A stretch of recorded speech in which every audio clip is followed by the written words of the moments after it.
नमस्कार. मी प्राध्यापक गोपाल गांगर्डे, समाजशास्त्र विभाग, विवेकानंद महाविद्यालय, औरंगाबाद. आज आपण BA द्वितीय वर्षासाठी सेमिस्टर 3 यामधील सद्यकालीन नागरी समाजातील समस्या हा पेपर आज आपण अभ्यासणार आहोत, ज्यामध्ये आपण नागरी समाजशास्त्राचा उदय आणि त्याचा अर्थ आपण बघणार आहोत. मित्रांनो, नागरी समाजशास्त्र ही एक समाजशास्त्राची ज्ञानशाखा आहे, उपशाखा आहे असं म्हटलं जातं. आणि या ज्ञानशाखेमध्ये नागरी समाजातील विविध समस्यांचा अभ्यास केला जातो. कारण नागरी समाजशास्त्राचा उदय हा तसा प्राचीन आहे. प्राचीन काळापासून नगरं आपल्याला पाहायला मिळतात. कारण प्राचीन काळी राजाच्या राजधानीची ठिकाणे, बाजारपेठा, तीर्थस्थळे या ठिकाणी नगरे अस्तित्वात असलेले आपल्याला पाहायला मिळतात. कारण या नगराची लोकसंख्या जरी मर्यादित असली तरी त्याचा उदय आणि त्याचा आकार हा प्राचीन असलेला आपल्याला पाहायला मिळतो. कारण खरं तसं जर पाहिलं तर जगभरामध्ये नगरांचा उदय आणि विकास प्राचीन आहे, पण औद्योगिकरणानंतर नगरा विकसित होत असलेली आपल्याला पाहायला मिळतात. कारण जशी लोकसंख्या वाढत गेली, नागरीकरण होत गेलं, औद्योगिकरण होत गेलं, तसतसं नगर हे वेगळ्या दृष्टिकोनातून विकसित गेलेले आपल्याला पाहायला मिळतात. कारण खेड्यांचा विस्तार झाला, वाहतूक आणि दळणवळणाच्या साधनांचा विकास झाला आणि त्याचे रूपांतर स्थलांतर होऊन शहरामध्ये होत असलेले आपल्याला पाहायला मिळतात. त्यामुळे साहजिकच शहरामध्ये वेगवेगळ्या सामाजिक समस्यांचा पण शिरकाव झालेला आपल्याला पाहायला मिळतो. कारण आधुनिक काळामध्ये वाढता भौतिकवाद, नगराच्या लोकसंख्येमध्ये झालेली प्रचंड वाढ यामुळे नागरी समुदायात विविध गंभीर स्वरूपाच्या सामाजिक समस्या निर्माण होत आहेत, ज्यामध्ये बेकारी, अस्वच्छता, झोपडपट्टी, वाढती गुन्हेगारी, वेश्याव्यवसाय, अतिक्रती, संवेदनशीलतेचा अभाव, वाढते अपघात, राहत्या जागेची टंचाई, अनैतिकता यासारख्या अनेक समस्या नागरी समाजामध्ये निर्माण होत आहेत.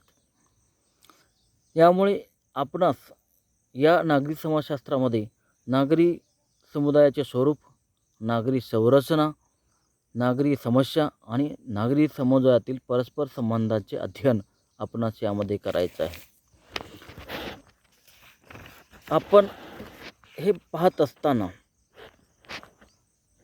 नागरी समाजशास्त्र कशाला म्हटलं जातं, नागरी समाजशास्त्राचा अर्थ काय आपण बघणार आहोत. कारण नागरी समुदायाचं अध्ययन करणारे शास्त्र म्हणजे नागरी समाजशास्त्र असं म्हटलं जातं. कारण नेमकं नगर कशाला म्हणायचं, असं म्हटलं जातं की भारतासारख्या देशामध्ये ज्या ठिकाणी 5,000पेक्षा जास्त लोकसंख्या असलेल्या शहराला, ठिकाणाला नगर म्हटलं जातं.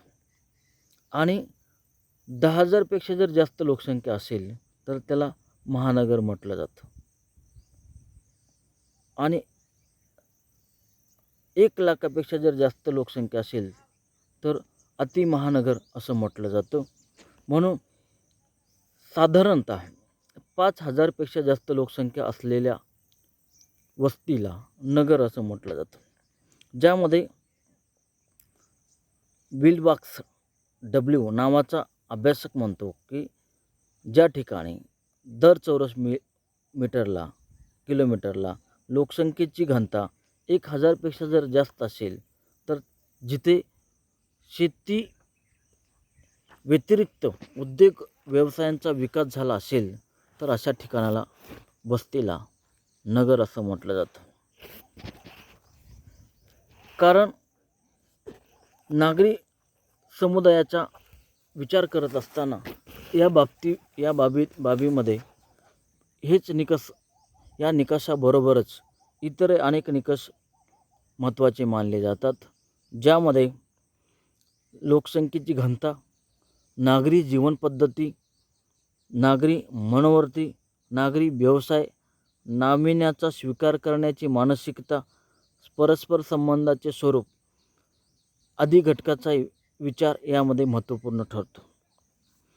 काही पुढे आपण काही विचारवंतांनी व्याख्या केलेल्या आहेत ते आपण बघणार आहोत.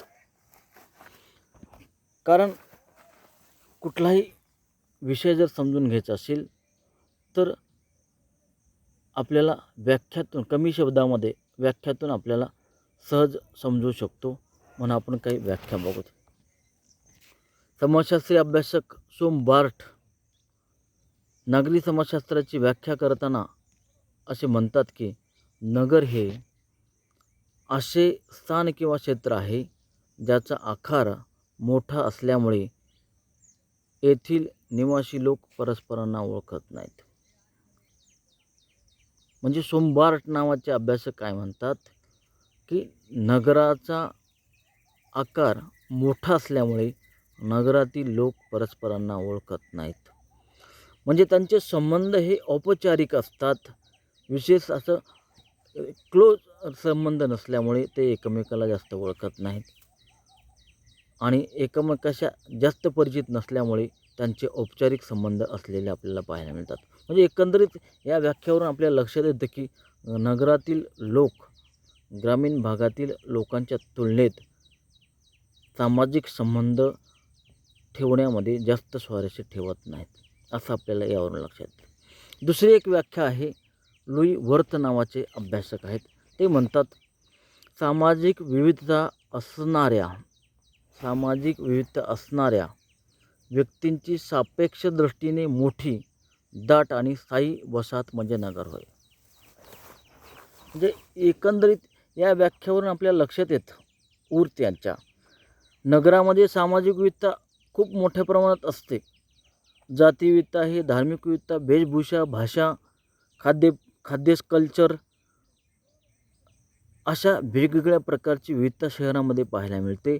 त्यामुळे शहरामध्ये विविध असणाऱ्या लोकांची दाट आणि स्थायी वस्ती म्हणजे शहर होय, असं त्यांना सांगायचं. अजून एक आपण व्याख्या बघणार आहोत प्रोफेसर रॉबर्ट मिचेल यांची. ते म्हणतात नगर म्हणजे लोक, मंदिर, बँका, राजकीय संस्था, इमारती, वाहतूक, सांडपाणी इत्यादीचा समावेश असणारी वस्ती होय. म्हणजे त्यांनी नगरामध्ये जे जे आढळून येतं त्याचा उल्लेख इथे केलेला आहे. नगरामध्ये लोकांची गर्दी आहे, सांडपाणी, वाहतूक व्यवस्था, इमारती, बँका, राजकीय संस्था यांची व्यवस्थित रचना केलेली आहे. त्या व्यवस्थेला नगर असं म्हटलं जातं. नगर म्हणजे काय एकंदरीत ह्या व्याख्यांद्वारे आपल्याला स्पष्ट करता येतं. मग या नागरी समुदाय म्हणजे काय? जसं नगर म्हणजे की एक विशिष्ट ठिकाण आहे जिथं लोक गर्दीने राहतात, त्याच्यामध्ये वेगवेगळ्या सोयीसुविधा केलेल्या आहेत, अनेक जाती धर्माचे लोक एकत्र राहतात, त्याला नगर म्हटलं जातं. एक ढोबळ मनाने आपण बघितलं व्याख्याच्या आधारे. पुढे आपण बघणार आहोत की नागरी समुदाय समाजशास्त्र कशाला म्हटलं जातं, ते पण व्याख्याच्या आधारे आपण बघू. आपल्याला समजून येईल की नागरी समाजशास्त्र म्हणजे काय. एटी हाऊस नावाचे समाजशास्त्रज्ञ म्हणतात नगर म्हणजे नागरी समाजजीवन आणि नागरी समाजांचे विशेषित व्यवसायामध्ये अध्ययन करणारे शास्त्र म्हणजे नागरी समाजशास्त्र होय. म्हणजे एकंदरीत हाऊस यांना असं सांगायचे त्यांच्या व्याख्येमधून की नागरी समाजजीवन आणि नागरी समस्या यांचे अध्ययन करणारे शास्त्र म्हणजे नागरी समाजशास्त्र. नागरी समाजजीवन म्हणजे गर्दी, अनौपचारिक संबंध, अनेक जाती धर्माचे, अनेक भाषा बोलणारे लोक, अनेक खाद्य कल्चर असणारे लोक, औपचारिक संबंध ठेवणारे लोक, अनेक जाती धर्माचे लोक असणारं वस्ती म्हणजे नगर.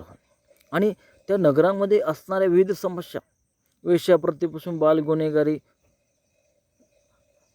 स्त्री गुन्हेगारी, झोपडपट्टी, बेरोजगारी यासारख्या समस्यांचं अध्ययन करणारे शास्त्र म्हणजे नागरी समाजशास्त्र होय, असं हाऊस यांना म्हणायचं. दुसरी व्याख्या आपण बघणार आहोत नेल्स अँडरसन यांची. नेल्स अँडरसन असे म्हणतात की नागरी समाजशास्त्राचा संबंध नगर आणि शहरामध्ये राहणारा समाज आणि त्यांच्या सामाजिक जीवनाशी संबंधित आहे. म्हणजे अँडरसन नावाच्या अभ्यासकाला असं म्हणायचे, नागरी समाजशास्त्रामध्ये मानवाचा संबंध नगरामध्ये राहणाऱ्या लोकांशी आहे आणि त्यांच्या सामाजिक जीवनाशी आहे. म्हणजे नगरातील लोकांचं वर्तन पद्धती कशा आहेत, लोकांचे धर्माच्या संबंधित विचार, आचार किंवा त्यांची वेशभूषा, त्यांची जीवन पद्धती कशी आहे, दैनंदिनी कशी आहे, त्यांच्या भाषा पद्धती आहेत, त्यांचे खाद्यपदार्थ जे आहेत, त्यांच्या मदत करण्याच्या कल्पना, वेगवेगळ्या आचार विचार कसे आहेत, याच्याशी संबंधित विवेचन अँडरसन या अभ्यासकाने केलेलं आहे. म्हणजे एकंदरीत नगराच्या 2 व्याख्या पाहिल्यानंतर आपल्या लक्षात येतं की नगरामध्ये अनेक जातीचे, अनेक धर्माचे, अनेक भाषा बोलणारे, अनेक खाद्य संस्कृती जपणारे लोक आपल्याला इथे पाहायला मिळतात. त्याचबरोबर नगरामध्ये अनेक वंश असणारे पण लोक आपल्याला पाहायला मिळतात. अनेक ठिकाणचे लोक येतात, जसं की भारतामध्ये जे 5-6 वंश आपण बघतो, अभ्यासतो. इथे आपला तो अभ्यासाचा विषय नाही, पण अशा अनेक वंशाची लोक आपल्याला पाहायला मिळतात. रोजगारासाठी तिथे येतात, नागरी स्थलांतरण करून तिथे ते येतात, वेगवेगळ्या वस्तीमध्ये राहतात, आपापल्या कल्चर जपण्याचा प्रयत्न करतात आणि एक वेगळं कल्चर असणारं नगर निर्माण होतं आणि एक वैशिष्ट्यपूर्ण, औपचारिक आणि विविध असणारं एक नगर आपल्याला पाहायला मिळतं. आणि हे वैशिष्ट्यपूर्ण नगर अभ्यासाच्या दृष्टीने म्हणजे प्रचंड लोकसंख्या असणारं, विविध सामाजिक समस्याला कारणीभूत असणारं नगर आपल्याला पाहता येतं. म्हणून या सर्व समस्यांचा, या सर्व बाबींचा अभ्यास नागरी समाजशास्त्रामध्ये केला जातो. कारण नागरी समुदायातील परस्पर संबंधाचे औपचारिक स्वरूप, विविध समाजातील असणाऱ्या सामाजिक क्रिया, सामाजिक प्रक्रिया याचे पण अध्ययन नागरी समाजशास्त्रामध्ये केले जाते. त्याचबरोबर नागरी जीवनपद्धतीचा प्रभाव, त्यातून निर्माण होणारे काही प्रश्न, जसे उदाहरण जर घ्यायचं म्हटलं तर नागरी समुदायामध्ये वैवाहिक जे परिवर्तन झालं आपल्याला, कौटुंबिक आणि वैवाहिक, कारण केंद्रीय कुटुंब पद्धती नागरी समुदायामध्ये निर्माण झाली, हे एक आपल्याला सांगता येतं. दुसरं एक उदाहरण आपण जर बघितलं, नगरामध्ये खूप मोठ्या प्रमाणात विवाहामध्ये आंतरजातीय विवाह, प्रेमविवाह यासारख्या अनेक बदलांचा प्रभाव नागरी समुदायामध्ये आपल्याला पाहायला मिळतो. आज घडीला तर लिव्ह इन रिलेशनसारखे वेगवेगळे वैवाहिक प्रभाव आपल्या नगरामध्ये पाहायला मिळतात आणि व्यक्ती स्वातंत्र्य किंवा भौतिकवाद हा नगराचा एक खूप मोठा घटक समाजामध्ये निर्माण होत असलेला आपल्याला पाहायला मिळतो. आणि अनेक विविध समस्या जागतिकीकरणामुळे 90च्या दशकानंतर तर नगरामध्ये आपल्याला खूप झपाट्याने परिवर्तित होत असलेले आपल्याला पाहायला मिळतात, बदलत असलेले आपल्याला पाहायला मिळतात. एकंदरीत याचाही अभ्यास नागरिक समाजशास्त्रामध्ये आपल्याला करायचा आहे. बदलत्या नगराचा, सद्यकालीन नगराचा आपल्याला नागरिक समाजशास्त्राअंतर्गत अभ्यास करायचा आहे. एकंदरीत नगर, नागरीकरणावरील प्रभाव, नगरातील सामाजिक जीवन, नागरी सामाजिक समस्या, याचबरोबर सामाजिक संस्थांचे स्वरूप, म्हणजे वेगवेगळ्या ज्या सामाजिक संस्था आहेत, धर्मसंस्था, कुटुंब संस्था, विवाह संस्था, या ज्या बेसिक संस्था आहेत, याच्यामध्ये काय बदल झाले, धर्मामध्ये काय बदल झाले, लोक नास्तिक आहेत, हे कसे होत गेले, हे नगरामध्ये खूप मोठ्या प्रमाणात आपल्याला पाहता येतं. नगरामध्ये धर्मसंस्थांचं स्वरूप कसं आहे हे आपल्याला नागरी परिवर्तनामध्ये पाहायचं आहे. त्याचबरोबर नगरामध्ये असणारे कुटुंबाची प्रक्रिया कशी बदलत गेली, कुटुंब कसं बदलत गेलं, व्यक्तिवादाकडे कसे लोक कुटुंबातील बदलत गेले, हे पण या नागरी प्रक्रियामध्ये आपल्याला बघता येतं. कुटुंब संस्था, तिसरी जी संस्था आपण महत्त्वाची बेसिक बघतो, त्यामध्ये पण कुटुंबाचं रोल अतिशय महत्त्व आहे. कुटुंब संस्था कशी बदलत गेली, विवाह संस्था कशी बदलत गेली, विवाह संस्थेचं स्वरूप हे आंतरजातीय विवाह किंवा अनेक वेगवेगळे प्रकार विवाह संस्थेमध्ये आपल्याला बघायला जाते. जातीच्या बाहेरचे विवाह, धर्माच्या बाहेरचे विवाह, जातीय धर्मीय विवाह नगरामध्ये आपल्याला पाहायला मिळतात. वेगवेगळ्या प्रकारचे विवाहाचे स्वरूप, आता लिव्हिंग रिलेशनशिपचं मागेच मी उल्लेख केला, ते पण विवाहाचं स्वरूप कसं बदलत गेलं हे नगराचे खूप मोठं वैशिष्ट्य आहे. बेसिक संस्था जशा बदलल्या तशा नगरामध्ये नवीन संस्था पण उदयास आल्या आणि त्याचं स्वरूप पण खूप झपाट्याने बदलले. जसं की अर्थसंस्था असेल, राज्यसंस्था असेल आणि शिक्षण संस्था असेल, याचं स्वरूप नगरामध्ये झपाट्याने बदलत असलेलं आपल्याला पाहायला मिळतं. कारण नगरामध्ये आर्थिक संस्थाचं जर स्वरूप बघितलं तर त्याचं स्वरूप झपाट्याने 91 नंतर जागतिकीकरण, नागरीकरण, नवीन आर्थिक धोरणानंतर झपाट्याने हे स्वरूप आपल्याला बदलत असताना पाहायला मिळतं. बँकिंग व्यवस्था झपाट्याने बदलली, आर्थिक व्यवहार झपाट्याने बदलले, आर्थिक देवाणघेवाण झपाट्याने बदललेली आपल्याला पाहायला मिळतं. संबंध, अर्थव्यवस्था, आर्थिक व्यवस्था, आर्थिक संस्था एक रूप आपल्याला, नवीन रूप आपल्याला पाहायला मिळते. तसंच शैक्षणिक संस्थेचं पण आहे. शैक्षणिक रचना झपाट्याने बदलत चाललेली आहे. कारण कोविड नंतर तर आपण बघतो ऑनलाईन लेक्चरशिप सुरू करण्याची वेळ आलेली. म्हणजे शैक्षणिक संस्था, शैक्षणिक व्यवस्था झपाट्याने आपल्याला बदलत चाललेली आपल्याला पाहायला मिळते. तशी अगोदरच ही बदलत कात टाकण्याच्या मार्गावर असलेली व्यवस्था अजूनही झपाट्याने बदलत असलेली आपल्याला पाहायला मिळते.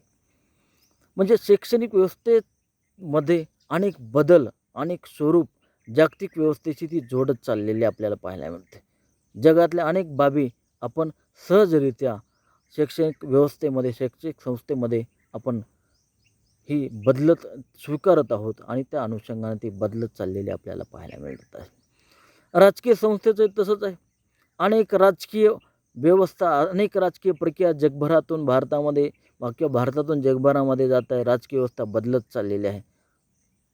वेगवेगळ्या प्रकारचे नवीन नवीन कायदे प्रक्रिया येत आहेत आणि जुने कायदे, जुनी व्यवस्था, राज्यशाही असेल, निजामशाही, वेगवेगळ्या शाही ज्या आहेत, कायदे मंडळं ते बदलत चाललेले आहेत आणि लोकशाहीच्या पुढे लोकशाहीमध्ये पण झपाट्याने बदल आपल्या राजकीय व्यवस्थेच्या माध्यमातून आपल्याला पाहायला मिळत आहेत. कारण जगभरामध्ये जे काही चांगलं आहे ते स्वीकारण्याची व्यवस्था या राजकीय संस्थेच्या माध्यमातून नगरामध्ये झपाट्याने होते आणि त्याचा परिणाम पूर्ण संबंध देशभर, जगभर आपल्याला पाहायला मिळतो. म्हणजे याचा अभ्यास आपल्याला नागरी समाजशास्त्रामध्ये करायचा आहे, नागरी समाजशास्त्रामध्ये केला जातो आणि यामुळे ह्या ज्या सामाजिक संस्था आहे, बेसिक सामाजिक संस्था, यामधील प्रक्रियेचा बदल हे नागरी समाजशास्त्रामध्ये अभ्यासाचा अतिशय महत्त्वाचा विषय आहे. नागरी परिवर्तनाचा पण आपल्याला अभ्यास करावा लागेल. नागरी परिवर्तन कसं झपाट्यानं होतं, नगरामध्ये वेगळे MIDCs येतात, वेगळे जगातले वेगळे प्रभाव, वैचारिक प्रभाव असतील ते नगरामध्ये येतात. त्यामुळे तेथील लोकांच्या जीवनामध्ये बदल होतात. त्याचा अभ्यास आपल्याला नागरी परिवर्तनामध्ये, नागरी समाजशास्त्रामध्ये करायचा आहे. त्याचबरोबर नागरी पर्यावरण हा एक खूप महत्त्वाचा वास्तू विषय आता आपल्या नागरी जीवनामध्ये येतो की नगरातलं पर्यावरण कसं मानवी जीवनास आरोग्यदायक असलं पाहिजे, प्रदूषण विरहित असलं पाहिजे, या संदर्भातही आपण या नागरी समाजशास्त्रामध्ये अभ्यास करणार आहोत. कारण आपल्याला मानवाला आरोग्यदायी पर्यावरण नगरामध्ये खूप मोठी समस्या निर्माण झालेली आहे आणि या समस्येतून मुक्त होण्यासाठी त्याच्या उपाययोजना काय असल्या पाहिजेत याची चर्चा आपण नागरी समाजशास्त्रामध्ये करणार आहोत. म्हणजे एकंदरीत मानवी जीवन सुसह्य कसं होईल या पद्धतीची रचना, या पद्धतीचा अभ्यास नागरी समाजशास्त्रामध्ये आपण करणार आहोत. धन्यवाद.